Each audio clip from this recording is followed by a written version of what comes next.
Would you rather be given $1 million or 1 penny doubled every day for 30 days? You remember this question from math class, right? This is when we all learned the power of compound interest and exponential growth. At the end of 30 days, that doubled penny becomes just over $5 million.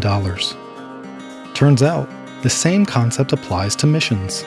Imagine you filled a football stadium with 100,000 people for a gospel outreach event, and 20% of them came to know Christ. That day, 20,000 people would come into the kingdom. If you did that every day for a year, over 7 million people would come to faith. That sounds pretty great, right? Here's the question though.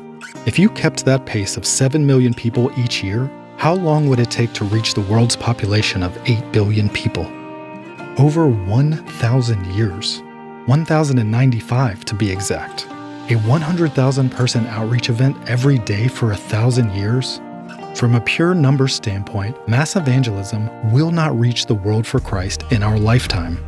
What about a different strategy inspired by that original math problem? Instead of preaching to 100,000 people every day, suppose you made one disciple each year, focused on their development, and equipped them to make their own new disciple every year. At the end of the first year, you would have 2 followers of Jesus, you and your disciple.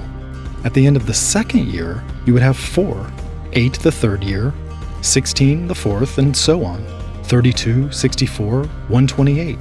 How many years would it take to disciple the world using this strategy? 34 years.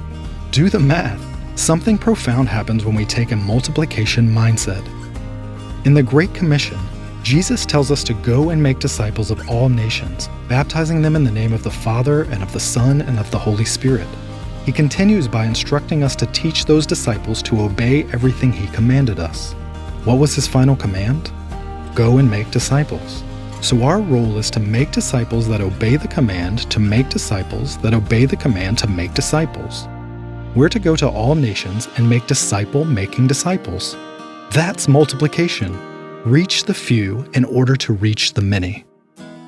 What if you didn't feel the burden to preach to an entire village or city or country, but instead were faithful to the simple multiplication principles of the Great Commission?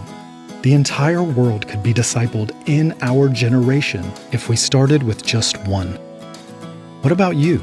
How might God want you to be involved in making disciples that make disciples and seeing movements of Jesus among every tribe, tongue, people, and nation? Would you rather fill a stadium every day for the next 1,000 years, or commit to making one disciple this year?